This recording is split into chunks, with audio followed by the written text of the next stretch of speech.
Paz do Senhor, irmãos. Quantos estão felizes com Jesus? Diga amém. De pé como você está, eu não quero cansá-los. Se você trouxe a sua Bíblia, primeiro livro do profeta Samuel, capítulo de número 4. Eu quero ler com vocês alguns versículos, a partir do versículo de número 12. Glória a Deus. Primeiro livro do profeta Samuel, capítulo de número 4, versículo de número 12 a seguir. A Deus seja dada toda a honra, toda a glória e também toda a adoração. Feliz em mais uma vez poder estar aqui nessa casa. Essa casa aqui é um celeiro de profetas. Casa essa que eu tenho um enorme respeito. Quero louvar a Deus pela vida do apóstolo Joadson Mota, bispo Débora Nascimento, meus amigos. Gratidão. Obrigado por se livrar desse humilde servo. Louvar a Deus pela vida de todos os obreiros dessa casa que sempre nos recebe tão bem. Que Deus possa abençoar a todos, cada irmão, cada irmã. Que Deus em Cristo possa seguir te abençoando. Quero aproveitar o ensejo e desejar profetizar um ano de bênção, um ano de vitória na sua vida, tá? Louvar a Deus pela vida da minha esposa, da minha filha que me acompanham. E no final do ano passado eu queria muito trazer, não foi possível, mas no final do ano passado eu estava ministrando, quando eu acabei de pregar, Deus usou um vaso, esses que vêm e entregam mesmo sem ter medo, e Deus disse que era para mim escrever tudo que eu havia pregado. E Deus disse através da vida daquele moço que ele estava querendo que eu escrevesse em 30 dias. E em 15 o livro já estava escrito. E eu queria muito ter trazido, não foi possível, a editora atrasou um pouquinho, mas eu creio que ainda esse ano, se eu aposto trazer mais vezes, se eu trazer eu venho também para assistir o culto, né? Eu quero apresentar esse livro para os irmãos. Quem gosta de Bíblia, quem gosta de curiosidades da Bíblia, eu tenho certeza que vai ser um livro muito forte. O tema é pesado, mas o conteúdo é muito bom, tá? Na mesa por conveniência. É um tema muito bom, tá? Glória a Deus. Orem por mim, que eu estou orando por vocês. Glória a Deus. Vamos ler o primeiro livro do profeta Samuel, capítulo 4, versículo 12. A palavra do Senhor diz assim: Então correu um homem de Benjamim.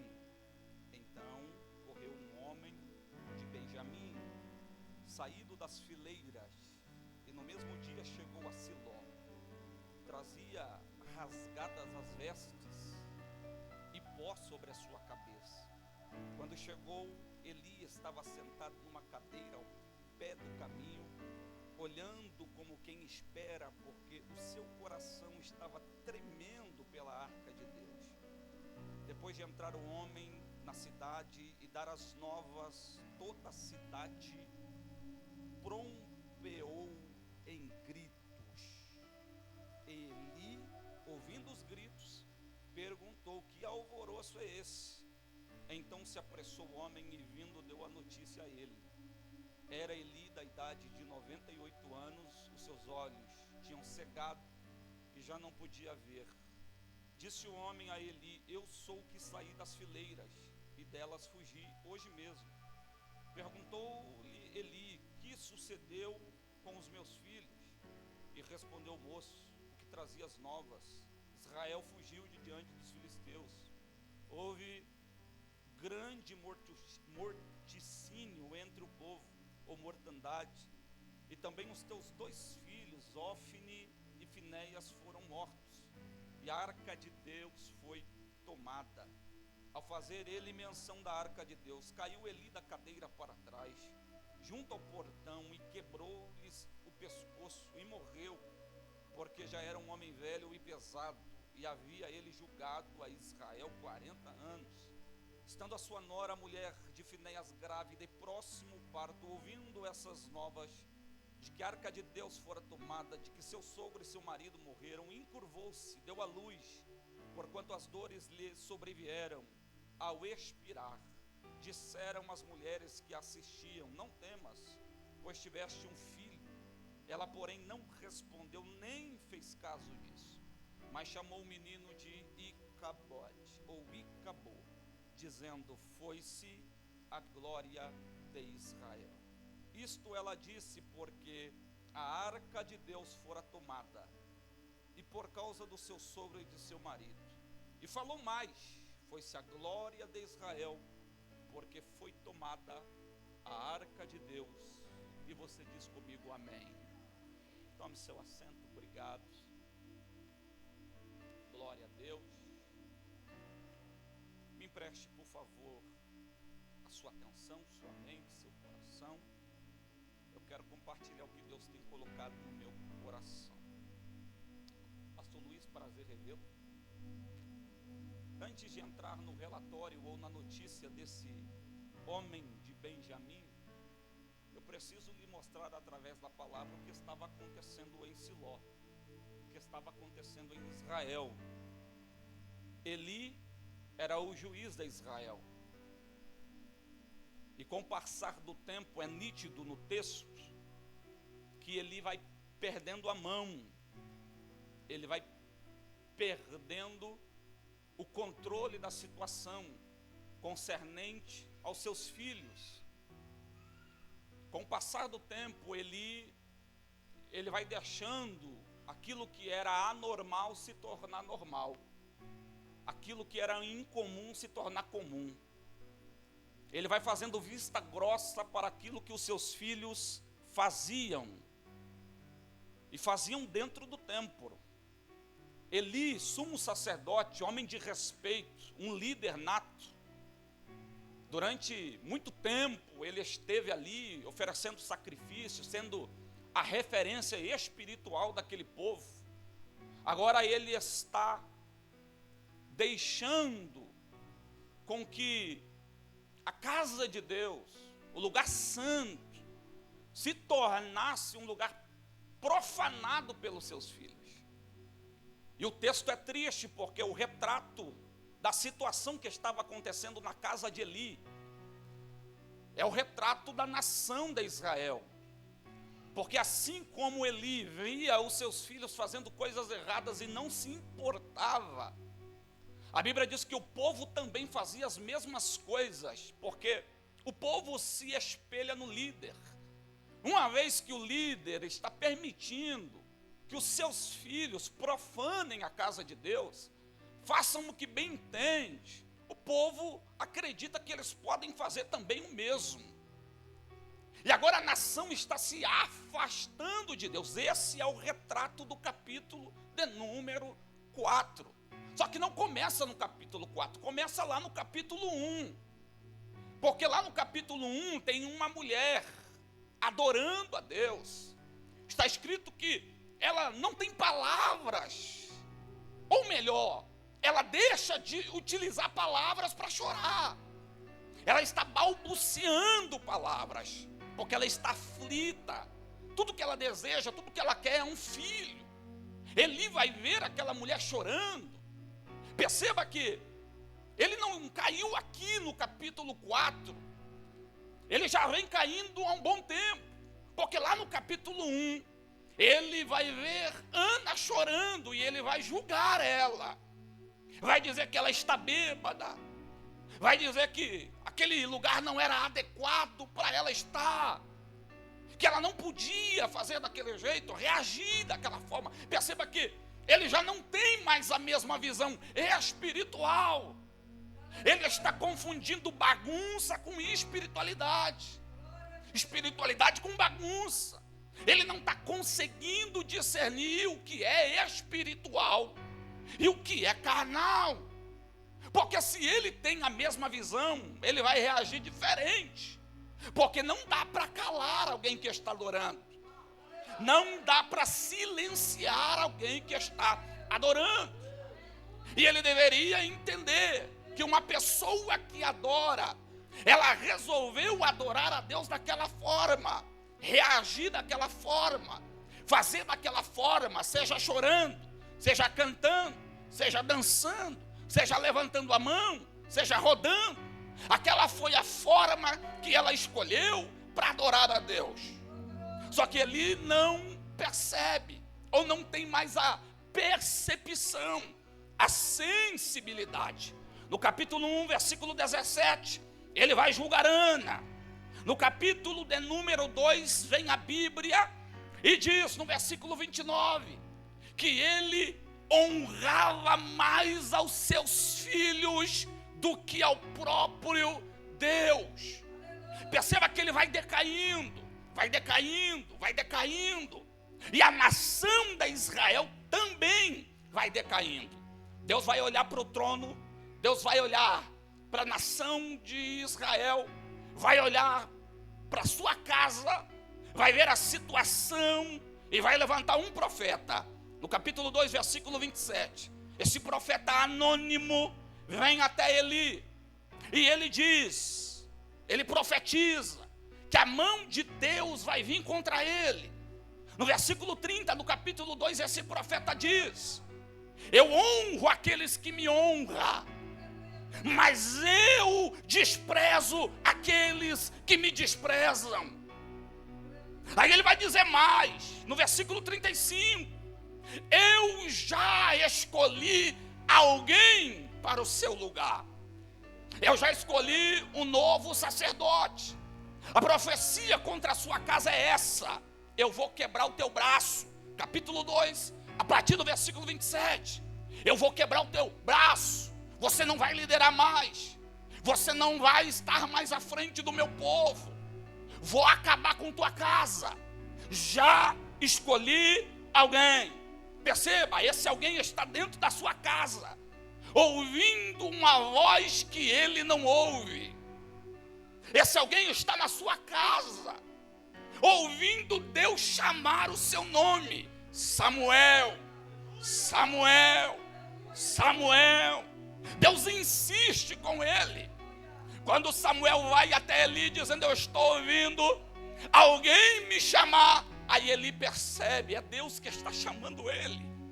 Faz o seguinte: quando ele te chamar de novo, responda: fala, Deus, porque o teu servo ouve. Deus já havia escolhido alguém e estava aos pés de Eli, estava dentro da sua casa. Deus concedeu Samuel a Ana. Ana devolveu Samuel a Deus. Samuel está dentro da casa do Senhor, aprendendo, e Deus vai levantá-lo. O capítulo 4 é o contexto de uma guerra que está acontecendo, resultado da profecia do capítulo 2, versículo 27, porque mais uma vez os filisteus, eles vêm contra Israel, só que dessa feita, Israel não vence, Israel perde. E na medida que Israel está perdendo a batalha, eles se lembram da arca de Deus, e eles mandam buscá-la, porque eles acreditam que se a arca vier, Deus vai reverter o quadro, Deus vai reverter a situação. Eles não estão entendendo que eles perdendo a guerra, é Deus pesando a mão, é Deus punindo. Eles não estão percebendo, mas a guerra fugiu do controle das mãos deles. Era Deus castigando o seu povo. Aí na cabeça de alguém, se a arca vier, a arca que representa a presença de Deus, a arca que é sinônimo da presença de Deus, se ela vier, nós vamos reverter essa guerra. Só que está escrito que quando trouxeram a arca, além de não mudar nada, a arca foi roubada pelos filisteus. 4.000 homens morreram naquele dia. Aqueles que sobraram fugiram.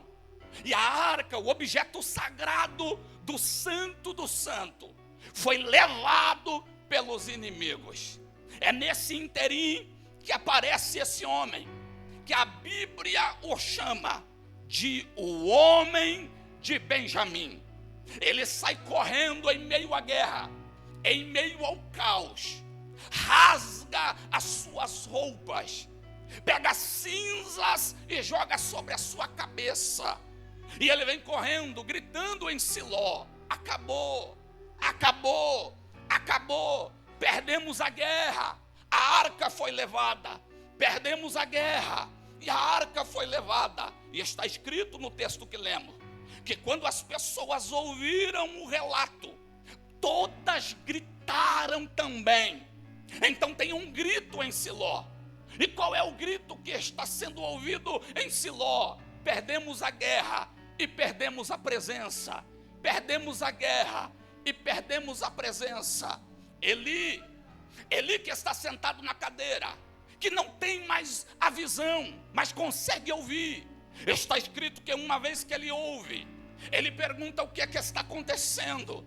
Aí vem um homem de Benjamim, e ele vai dizer ao sacerdote, ao homem de Deus: perdemos a guerra, e pior, você perdeu seus 2 filhos, Ofni e Finéias, morreram na guerra. E o pior de todas as notícias que eu poderia te dar: a arca de Deus foi levada pelo inimigo. Eli, com o peso dessas notícias, porque ele é pai, mas ele também é um líder. Agora ele vai ter que conciliar o peso dessas 2 notícias: perder os filhos e perder a arca. Perder os filhos e perder a arca. O peso dessa notícia vai fazer com que ele caia da cadeira. E está escrito que ele quebra o pescoço na queda e ele morre. Só que a notícia ruim continua e chega no quarto onde a mulher de Finéias está dando à luz. E quando ela ouve a notícia, o parto é acelerado. Ela gera um menino. E quando alguém tenta alegrar a ela pelo fato do menino ter nascido, dizendo: nasceu um varão, um homem, a alegria de uma judia, ela diz: eu não me importo com isso, porque a presença de Deus foi levada, a glória de Israel se foi. E ela vai olhar para o menino, vai olhar para as mulheres, para as parteiras, e vai dizer: coloque o nome dele de Icabote. E acabou, foi-se a glória de Israel. A palavra I no hebraico, que é negação, Cabote, glória. Ela está dizendo: a glória se foi, a glória saiu, a glória se retirou, a glória foi embora. E cá para nós pode faltar qualquer coisa na nossa vida. Pode faltar dinheiro, pode faltar amigos, pode faltar emprego, pode faltar dinheiro, pode faltar carro bom, pode faltar casa boa. Só não pode faltar a presença de Deus em nossas vidas. Quando a arca se foi, alguém vai gritar para que Siló escute: a presença de Deus não está mais no nosso meio. A presença de Deus se foi. Esse mensageiro de Benjamim, esse homem de Benjamim, ele é mensageiro do caos, ele é o mensageiro da destruição, ele é o mensageiro que veio para anunciar a morte, a derrota de Israel. Ele vem para anunciar que o pior, não é que o pior vai acontecer, o pior já aconteceu. Israel está destruída, perdeu a batalha e perdeu a presença de Deus. E cá para nós, durante muito tempo, a arca da aliança esteve ausente de Israel, mas não esteve ausente do território, esteve ausente do templo. Durante um bom tempo, a arca esteve na casa de um homem. Isso porque, quando os filisteus levaram a arca, está escrito que eles ficaram 7 meses com ela. Só que no território dos filisteus, a arca não servia para nada. não tinha utilidades. Aliás, lá no território deles, a arca trouxe destruição, porque a estátua de Dagon se curvou diante da arca da aliança. Lá no território deles está escrito que a presença da arca destruiu a estátua de Dagon, mãos de um lado, cabeça do outro, pés do outro. Aí alguém vai olhar e vai dizer: devolva a arca, não queremos mais essa arca aqui. É nesse ínterim que a arca vai ser levada para a casa de um homem por nome de Abinadab. Quem era Abinadab? Um levita de Kiriat Jearim. Está escrito que quando a arca foi devolvida, a arca foi levada para a casa desse homem. 1 Samuel capítulo 6 versículo 1 vai dizer que a arca vai ficar na casa dele por 20 anos. Quantos anos? 20 anos. Agora cá para nós, eu não vim aqui contradizer o que está escrito, até porque a Bíblia interpreta a própria Bíblia. 20 anos foi o período que a arca esteve a poder, sobre o controle, sobre as mãos, sobre o cuidado de Abinadab. Porque se for calcular o tempo que a arca saiu e o tempo que ela retornou, dá mais de 20 anos. Isso porque a arca foi tirada quando Eli era juiz. Depois de Eli vem Samuel. Samuel julgou por alguns anos. Depois de Samuel vem o primeiro monarca de Israel, a saber, Saul. Saul reinou em Israel por 40 anos. Depois de Saul vem Davi, o homem segundo o coração de Deus. Está escrito que ele vai reinar em Hebrom por aproximadamente 1 ano, 2 anos no máximo. Então perceba, de 20 anos, esse número vai aumentando, porque 20 anos foi o período que a arca esteve com Abinadab. Abinadab vai passar a sua responsabilidade de cuidar da arca para o seu filho Aiô. De Aiô, ele passa para Uzá. Mas perceba, a arca nunca saiu da sua casa. A arca sempre esteve na sua casa. Primeiro ele cuida, depois seu filho Aiô, depois o seu filho Uzá, totalizando quase 70 anos. Quase 70 anos. A arca dentro da sua casa, a arca sobre os seus cuidados, sobre a sua responsabilidade e a responsabilidade dos seus filhos. Estou falando de um levita que sabe o que a arca significa. Estou falando de um levita que conhece o Pentateuco, sabe sobre as responsabilidades da arca, sabe o que a arca representa, porque a arca representa a conexão entre o céu e a terra. O querubim talhado em cima dela diz o que a arca representa, porque as asas em cima e o joelho embaixo é essa conexão, o céu conectado com a terra. Ele sabe o que a arca representa, mas não dá a mínima. Aí eu entendo que Abinadab, seus filhos, eles vão tratar a arca como se fosse um objeto da sua casa. Eles vão diminuir o valor dela para objetos de dentro da casa. Eles vão comparar a arca como se fosse qualquer coisa. E cá para nós, Deus não é qualquer coisa. A presença de Deus não pode ser comparada a nada. A presença de Deus não pode ser comparada com coisas inanimadas, coisas carnais, coisas terrestres. Não venha querer limitar, diminuir, desvalorizar a presença de Deus. Abinadab é o tipo de pessoa, é o tipo de crente que ele faz as coisas no automático. Ele faz as coisas como se fosse uma coisa ditada, uma coisa repetitiva.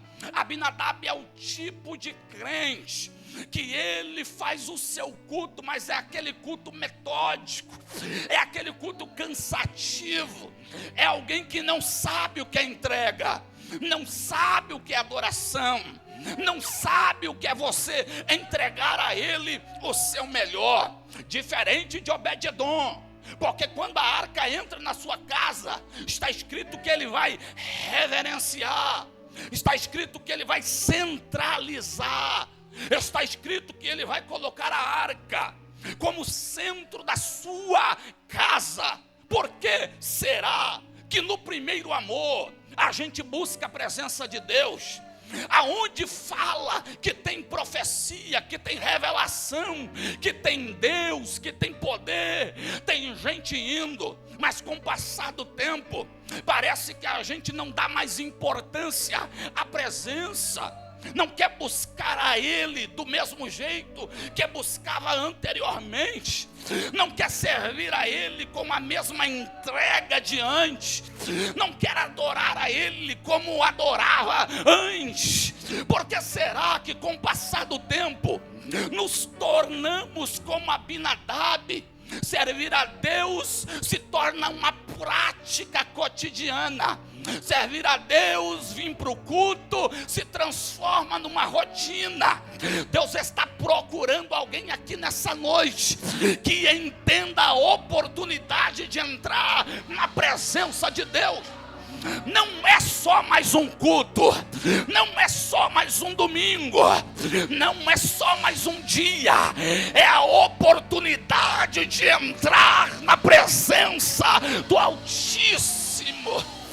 E quando eu entro na presença do Altíssimo, eu procuro entregar a Ele o meu melhor. Eu já estou pregando, diga para alguém que está do seu lado, pergunte a ele, pergunte a ela: você veio para entregar o seu melhor para Ele aqui hoje? Você veio para entregar o seu melhor para Ele aqui hoje? Se tem crente Abinadab aqui, ele não percebeu que a presença de Deus já está aqui. Se tem Abinadab aqui no nosso meio, ele não está vendo a presença de Deus pairando nessa casa. Levante a mão, levante a mão. A sábia está comigo aqui, abre a boca para adorar. Oh, glória! Uramaga Sérvia, quase 70 anos e não tem um relato de um milagre acontecendo, de algo extraordinário acontecendo, de um feito de Deus, de uma cura, de uma libertação. 70 anos a arca esteve sobre o poder da sua família e não vai acontecer absolutamente nada. Aí Davi vai ser ungido em Jerusalém. Ele é unido sobre todo Israel unido. E vai bater em Davi uma saudade de louvar a Deus, de servir a Deus, de entregar a Deus o seu melhor, sabe? Aquele culto de poder, aquele culto de glória. Aí Davi diz: agora que eu quero adorar, eu quero servir, eu quero render graças ao meu Deus. E alguém vai dizer: Davi, faz muito tempo que a arca não está aqui. Faz muito tempo que a arca saiu. O santo do santo está vazio da arca. A arca não está lá. Aí Davi vai dizer assim: não, eu não aceito isso. Eu não quero isso. Então vamos fazer o seguinte: eu só vou começar o meu reinado quando a arca regressar para Jerusalém.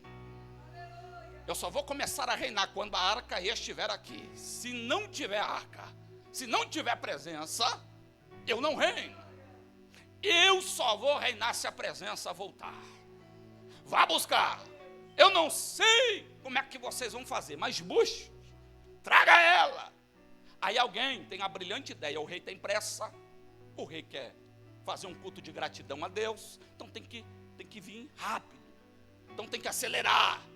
Então vamos colocar a arca em carros de boi, porque no carro de boi ela chega mais rápido. No carro de boi, além de chegar mais rápido, evita a fadiga, evita o esforço. Mas está escrito que a arca foi feita para ser carregada nas costas dos levitas. Senão não tinha argolas, senão não tinha varais. Tem varais, tem argola, porque foi feita para ser carregada nas costas do sacerdote. Mas como o rei tem pressa, como o rei quer a presença o mais rápido possível, vamos dar uma improvisada. Nós vamos colocar nos carros de boi e nós vamos chegar mais rápido. E está escrito que na eira de Nacon. E eira de Nacon significa onde os bois tropeçam. Aonde os bois tropeçam, aqueles bois vai tropeçar. Onde os bois tropeçam, aqueles bois vai tropeçar. Na eira de Nacon, os bois vai tropeçar. E a arca, ela vai sair, e ela está caindo, e aí entra Uzá. E Uzá vai tentar segurar a arca. E você conhece o texto? Está escrito que Deus vai fazer uma rotura em seu peito. Deus vai fulminá-lo. E alguém um dia me perguntou por que Deus mata um homem que está tentando proteger a arca. Por que Deus extermina um homem que quer proteger o objeto sagrado? A intenção dele não era só proteger. A intenção dele era se promover. Porque se ele segura a arca e não acontece nada com ela, a notícia que vai estampar os jornais de Siló e de Jerusalém, de Judá, é Uzá, o homem que segurou a arca, o homem que protegeu a arca. Deus conhece as intenções do coração do homem. É por isso que a mulher do fluxo de sangue tocou nele e não morreu. Uzá tocou na arca e morreu, porque Deus conhece as intenções do coração do homem. Ele sabe que tem gente tocando para ser curado e outros tocando para ser promovido. E aqui a glória é dele, a honra é dele. Quem aparece é ele quem fala, é ele quem se manifesta, é ele quem veio para adorar a ele nesse domingo. Ora Maia Sérvia. Quando ele tenta segurar, Deus o mata, Deus o extermina. E alguém vai dizer assim: fizemos do jeito errado. É claro que fez do jeito errado, porque não consultou o Pentateuco, não consultou a palavra. E quem não consulta a palavra faz de qualquer jeito. Quem não consulta a palavra coloca a arca em carros de boi. Quem não consulta a palavra inova. Eu não sou contra a inovação. Eu não. Agora, concernente a mistério e poder de Deus, irmão, ainda continua do mesmo jeito. Uma cachoeira de poder que desce sobre a igreja. Não, o homem fez a aeronave, chegou na lua. O homem fez os barcos, entrou nos mares. O homem alcançou lugares que nenhum outro alcançou. Agora, se tratando de poder de Deus, continua do mesmo jeito. É mandando glória para cima e a glória desce. É mandando glória para cima e a glória desce. Quem trouxe glória aqui no santuário, abre a boca para dar glória. Aramaia Sérvia. O que a gente faz agora? Vamos colocar a arca num lugar seguro e vamos consultar o jeito certo. Vamos fazer do jeito certo. Aí a arca vai para a casa de Obed-Edom. 2 Samuel 6:11. Obed-Edom, filho de Edom. Edom Geografia. Quem era Obed-edom? Edomita. Edom, a mesma terra do gigante Golias.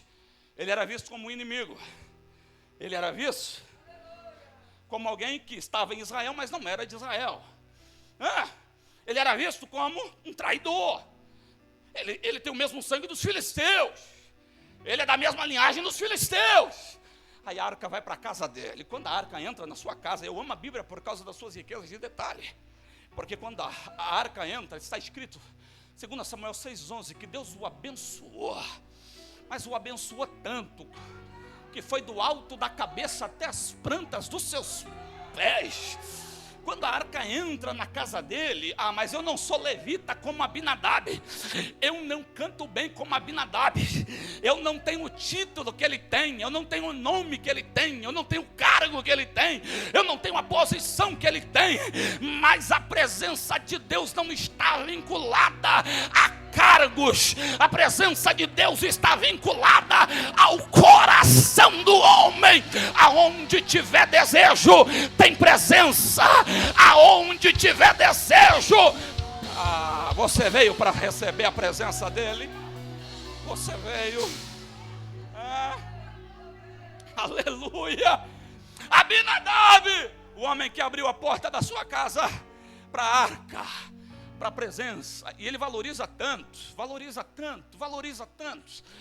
que quando a presença é retirada, quando a arca é retirada, ele diz: eu vou junto, porque eu quero servir não por aquilo que ela pode me oferecer, mas por quem Deus é. Eu quero seguir. Não, mas ele te abençoou, está aí, a fazenda prosperou, a casa prosperou, a casa está boa, está bem. Ele diz: não, aonde a presença estiver, eu vou estar. Aonde a presença for, eu vou também. Aonde a presença descer, é o lugar que eu quero estar. A arca está na casa de Obed-edom. E eu caminho para a conclusão e entro na mensagem que Deus colocou no meu coração. Alguém volta até Davi e fala: Davi, Davi, deu um problema, aconteceu um problema. Qual problema? A gente estava trazendo a arca, apóstolo, colocamos o carro de boi, os boi tropeçou, a arca estava caindo, um homem tentou segurar e morreu, tá uma bagunça. Aí a gente deixou ela num lugar aí, que ela vai estar bem segura, até a gente ver o que a gente pode fazer. Aí Davi vai consultar alguém que sabe, alguém que entende, e ele diz: tem algum jeito para trazer? Tem algum jeito? Aí aquele que sabe, aquele que entende, aquele que conhece a presença, vai dizer: claro que tem, não é de qualquer jeito, ele não desce de qualquer jeito, não, tem um jeito. E qual é o jeito? Tem que colocar nas costas do sacerdote. É só colocar? Não, não é só colocar nas costas do sacerdote. Cada 6 passos, 1, 2, 3, 4, 5, 6, para, sacrifica. Mais 6 passos, 1, 2, 3, 4, 5, 6, para e sacrifica. Mas é assim a viagem toda? É assim a viagem toda. Tem que ter sangue derramado. Tem que ter sangue derramado. Tem que sacrificar a cada 6 passos. Sacrifício. Mas não é só sacrificar. Tem que louvar. Tem que vir cantando. Tem que vir adorando. Então é sacrificando. É entender o peso da responsabilidade e vir cantando, sacrificando, cantando, e com o peso da responsabilidade, sacrificando, cantando e entendendo o peso da responsabilidade, sacrificando, adorando e entendendo o peso da responsabilidade.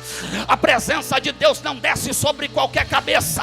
Se Ele desce sobre você, é porque você entende a responsabilidade de servir a Ele, de estar na presença dEle. Então nessa noite, sacrifica e adora. Sacrifica e adora. Eu queria o santuário comigo aqui. Sacrifica e adora. Sacrifica, adora. Só quem vai sacrificar e adorar, abre a boca para adorar a Ele nessa noite. Ora Maia. É assim, é assim. Então vamos fazer do jeito certo. Kenanias, meu filho, vem cá, Kenanias. Kenanias, você é responsável pelos cantores. Sim, então você vai fazer o seguinte: acompanha essa galerinha aqui. Vai para a casa de Obed-edom. E quando a arca estiver vindo, você começa a cantar. Convida todos os cantores de Israel, mas tem que ser no mesmo tom, com as mesmas tonalidades. Eu sei que tem soprano, né? Tem aquela voz mais aguda, né? Tem várias vozes, mas na hora de adorar, eu não quero voz sobressaindo a outra. Ah, como eu queria alguém comigo. Vai ter que ser dentro do mesmo tom, né? Eu não quero voz, mas o soprano vai aparecer. Não. Diminua o tom. Eu quero todo mundo cantando no mesmo tom. Quem vai ser adorado é Ele. Não, aqui não é o músico que vai receber a glória, é Ele. Quem vai ser entronizado não é o músico, é Ele. É por isso que os serafins, Isaías 6, eles cobrem o rosto e cantam: Kadosh, Kadosh, Kadosh, Kadosh, Yahvé Sabaoth. Santo é o Senhor dos exércitos, e toda a terra está cheia. Oh glória!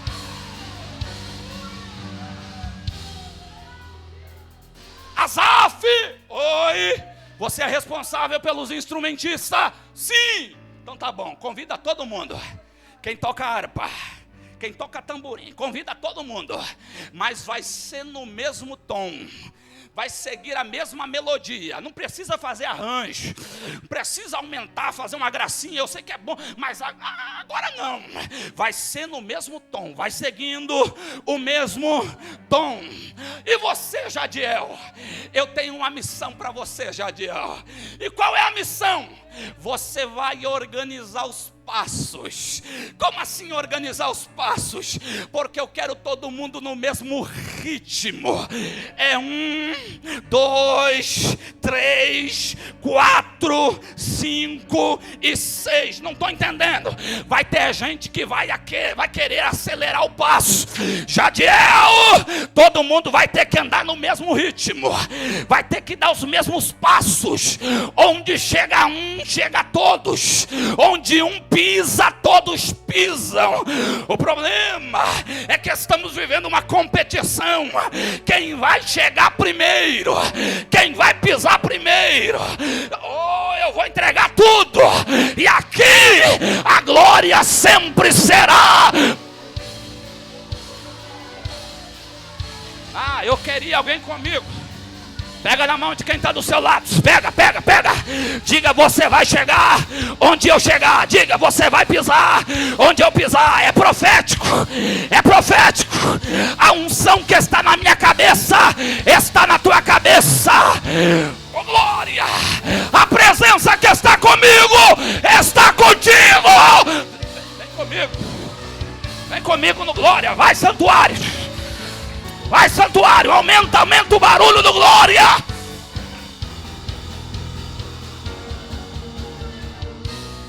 Uramaia,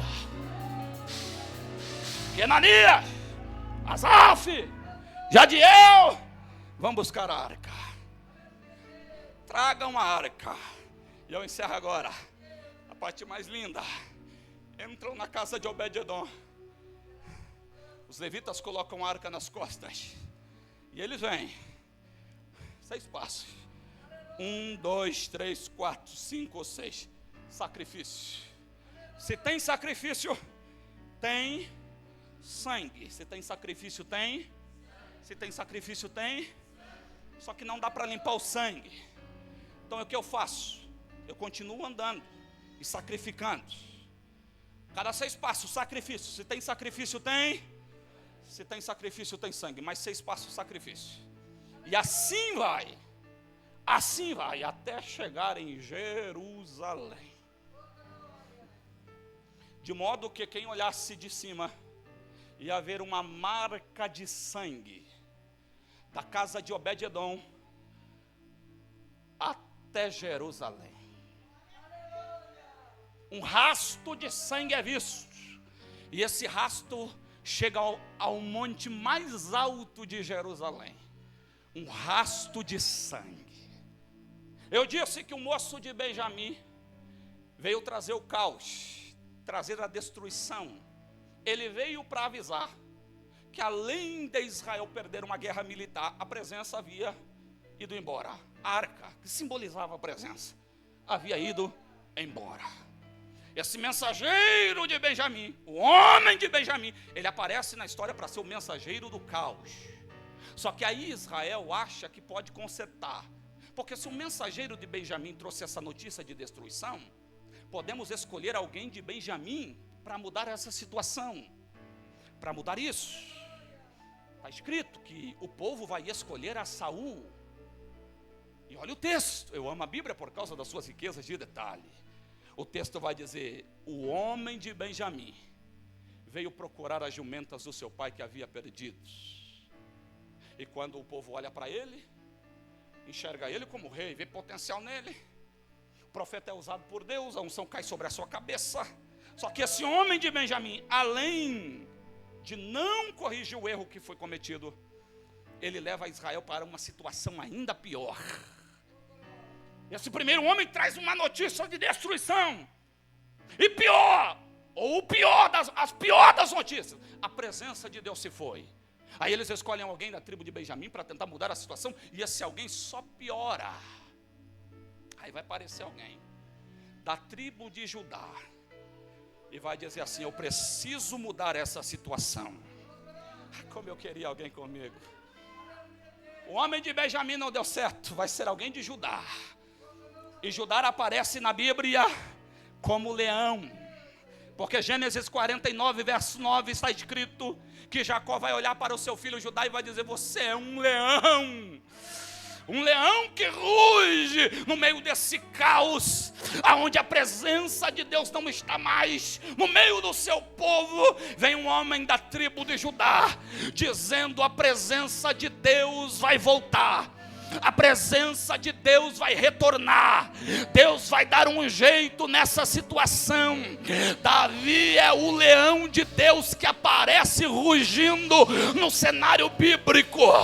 Eu quero a presença de Deus, eu quero servir a presença de Deus, eu quero estar aonde a presença de Deus está. Tragam! E esse rasto de sangue que é visto em Jerusalém vai apontar para um outro rasto de sangue. Você está aí, um rastro de sangue que vai ficar na Via Dolorosa. E se esse rastro de sangue levando a arca foi até o monte mais alto de Jerusalém, esse rastro de sangue que passou pela Via Dolorosa vai ao monte mais alto também, o Monte Caveira, o Monte Gólgota. Nas duas visões bíblicas tem rastro de sangue. No rastro de sangue em que Davi é inserido, tem que matar, tem que sacrificar para ter a presença. Agora nesse rastro de sangue, no caminho que vai ao Gólgota, é ele dizendo: eu sou o sacrifício vivo, eu sou o sacrifício vivo. Se para chegar até a arca tem que sacrificar, tem que matar um animal, eu sou o sacrifício, eu sou o sacrifício. Levante a mão para o céu. Porque quando ele brada na cruz, tetelestai, e o véu do templo se rasga de alto a baixo, alguém percebeu?